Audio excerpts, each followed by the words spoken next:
Bom, galera, vamos falar então sobre como foi o Top 8, né? O terceiro e último dia desse Mundial, vencido pelo francês Jean-Emmanuel Deprat. E tem algumas coisas bem legais pra gente falar aqui sobre o evento, tá? Aqui tá aberta na minha tela uma matriz de resultados, né? Pra gente analisar os resultados do Mundial sem os drafts.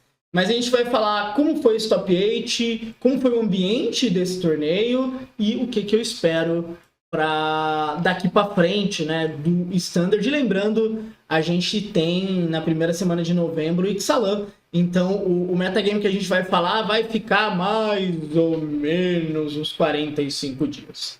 Tá? Então vai ser aquele ambiente de desenvolvimento rápido e aí depois a gente bora. Bom, então vamos falar um pouquinho de como é que foi o Top 8. Aqui para as partidas do Top 8. A gente teve Rage Duke versus Anthony Lee. Lembrando, esse jogo, todos os jogos, na verdade, que eu achei interessantes, a gente vai ver em live depois, analisando partida a partida e tal. Tá falando com mais calma. Essa aqui é uma análise mais tendo dados, comentando por cima. Depois a gente faz uma parte mais técnica. E você que tá vendo isso no YouTube, todos os links que eu tô usando estarão na descrição. Tá? Então, importantíssimo essa parte também.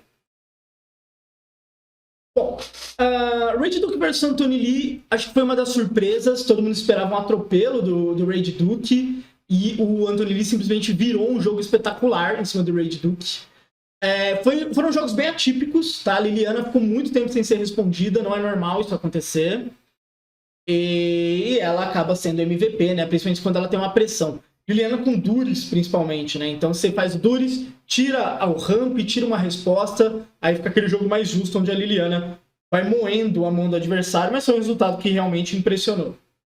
Deprat versus Greg Orange era o jogo que eu tinha comentado, já que eu achava o mais player diff que podia acontecer, e de novo foi uma virada, né, do Jean-Emmanuel Deprat em cima do Greg Orange.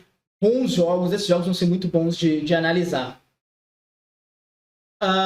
Simon Nilsson de Azores Shoulders versus Lourenço Terlizzi. Lourenço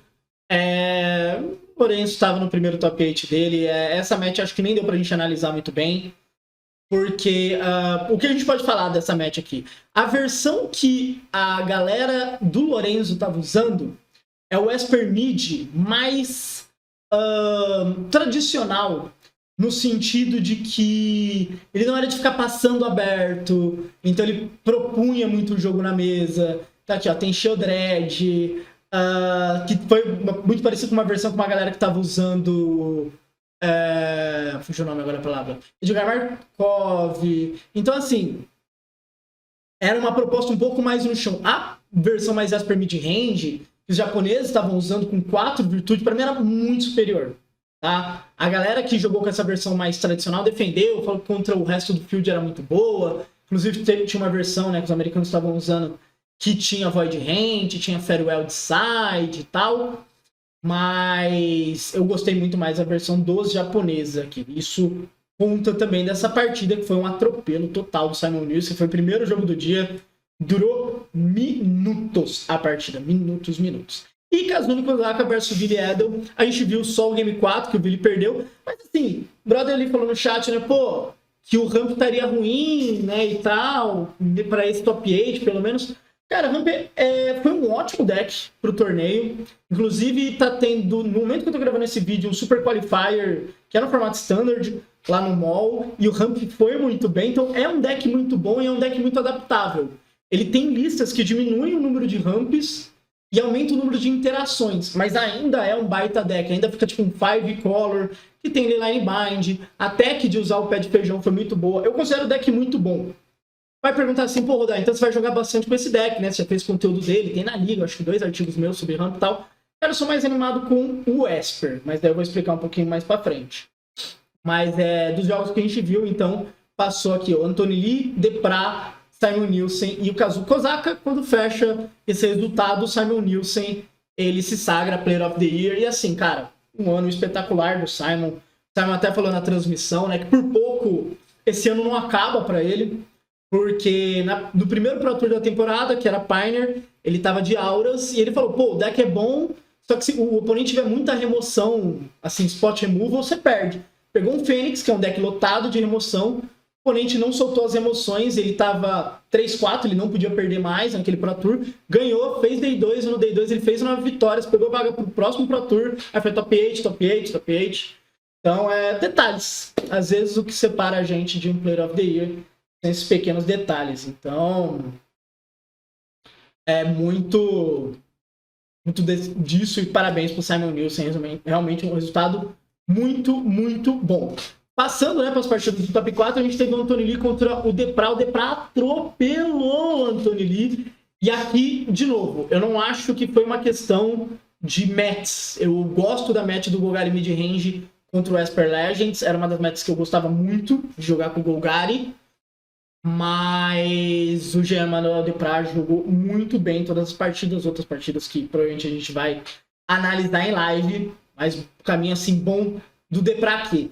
E no caso do Nikozaka, ele ganhou de 3-0 também do Simon. Mas aqui a gente viu muito mais o deck mostrando o poder. Por que essa versão do Esper, e eu até destaquei ela aqui, ela é tão melhor? Essa ideia de que você faz essa mesa, onde 2 cartas podem suplantar a mesa inteira do oponente quando você está trocando recurso, tal, etc., é muito bom. É muito bom. Então, anúncio de casamento, não tem novidade. Para quem joga Standard, que anúncio de casamento é uma das melhores cartas. Inclusive, quando a gente teve os bans de Fábula, de Invoco de Espera e tal, foi muito falado isso. Anúncio de casamento vai ser muito bom. Tem outra. Tá? Um Pro Tour foi ganho por Fábula, banida. Anúncio de casamento foi quem ganhou.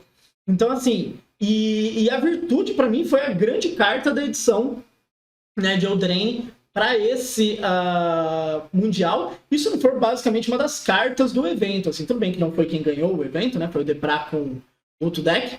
Mas, assim, a carta era espetacular. Então, muito jogo que, faz o token lá na 2. E essa ideia de você poder fazer instant speed, então você passa aberto com 4 make disappear. O oponente não fez nada interessante. Você faz o token, é muito bom.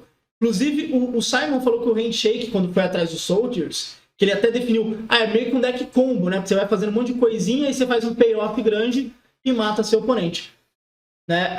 Mas assim, eles queriam um agro de make disappear. Eu realmente fico na dúvida se o Esper Legends não era uma opção melhor, ou se esse Esper mid-range, nessa abordagem mais agressiva, não era melhor. Porque é um jogo que você consegue trocar um monte de recursos com o seu oponente.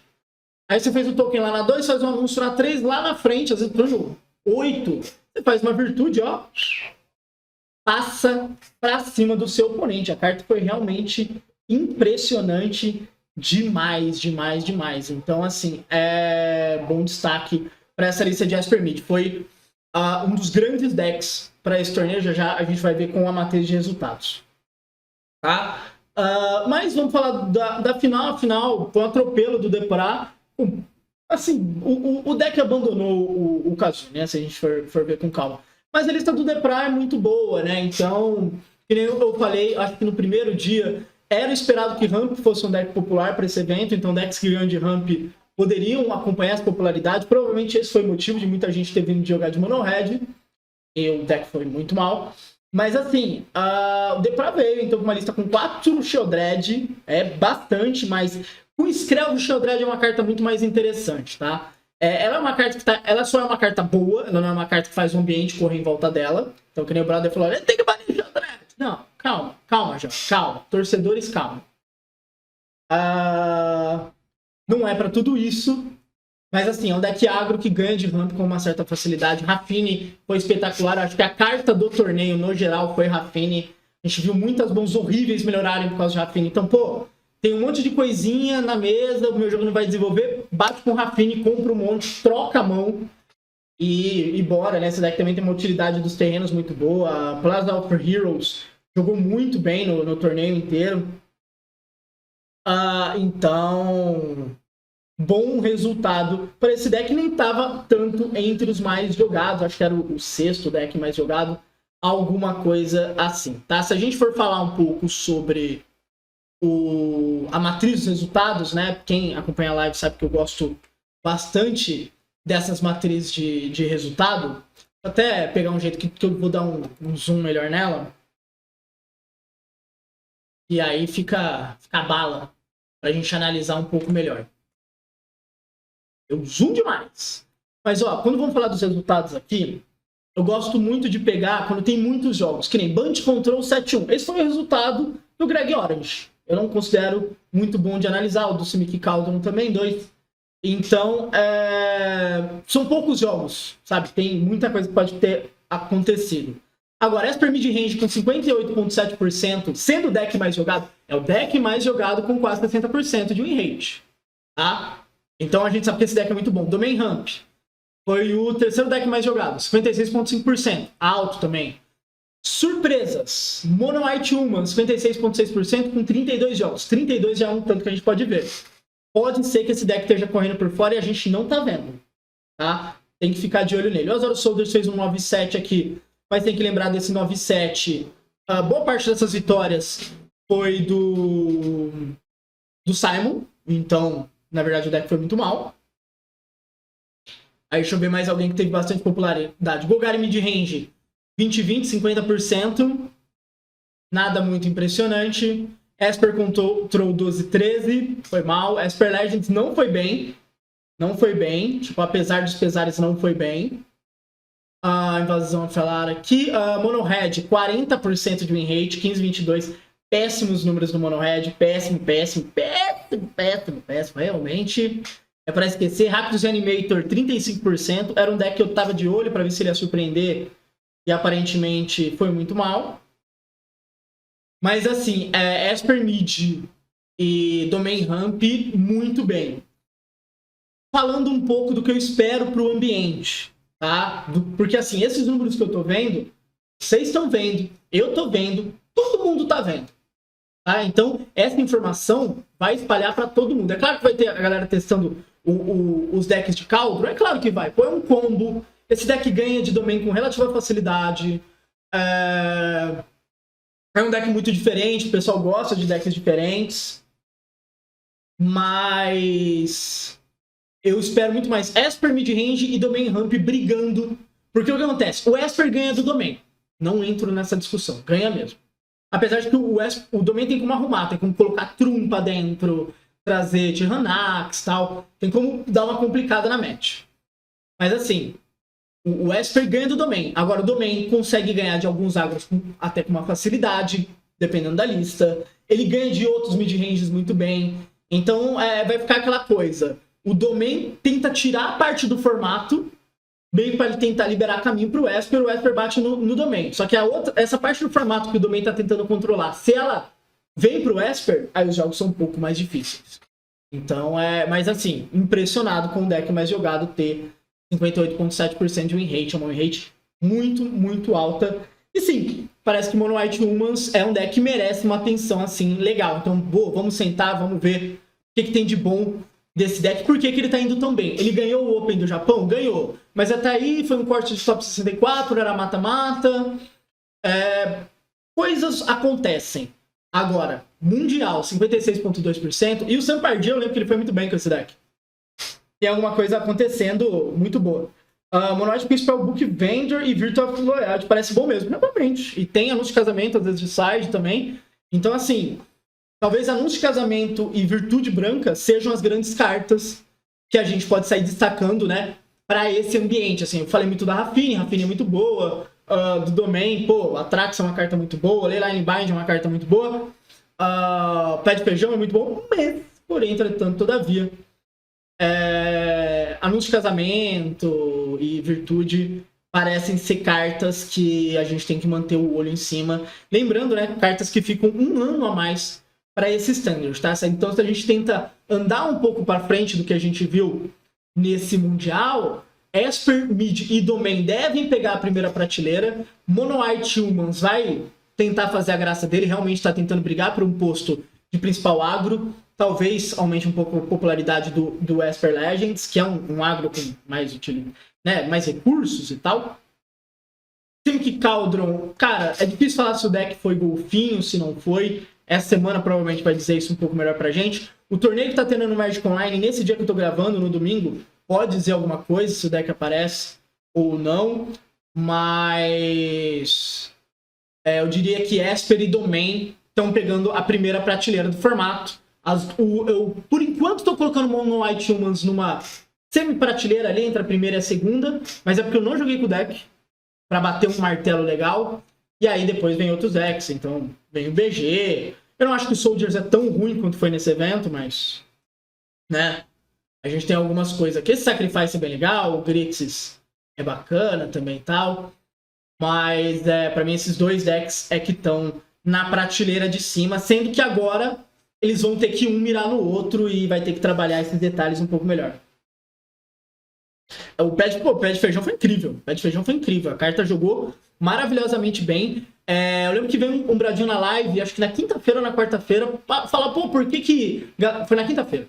Por que a galera não tá jogando de W Control? O deck é mó legal, etc, etc. Eu falei, cara, o deck não gera card advantage muito bem. Você acaba perdendo jogos longos. Pé de feijão resolve isso. A lista do Greg Orange tá muito de parabéns. Inclusive o Depra, quando ele foi falar de como foi a match, ele falou, pô, o deck, tirando o pé de feijão, não gera recurso muito bem. Então dá pra eu dar um outscaling, né? Criar mais recurso e ganhar nas trocas. Foi exatamente o que ele fez. Acabou dando bom. Você acha que algum ban depois desse Mundial? Não. Não tem. Lembrando que dia 18 de outubro, então daqui, esse mês é 30 ou 31, eu não lembro. Daqui 24 dias tem ban, mas não deve ser pro Standard. Então tá tranquilo, exatamente. O formato está maravilhoso, está um ótimo formato Standard. E outro vídeo que eu vou gravar hoje ainda é falando sobre mudanças que eles vão fazer para o Standard. Então você que está no YouTube já vai ver que vai estar gravado também. Mas é isso então. Esper Mid e Domain Ramp, os principais decks do formato para mim. Seja nesse Mundial, seja daqui em diante. Então é onde você pode pensar nas suas wildcards. Lembrando, em novembro tem Xalan. E aí a gente fecha a conta pro Standard. E em janeiro começa a temporada de RCQ. Então o Standard está, ó, estralando. Show? Mas é isso. Ficando por aqui e até mais.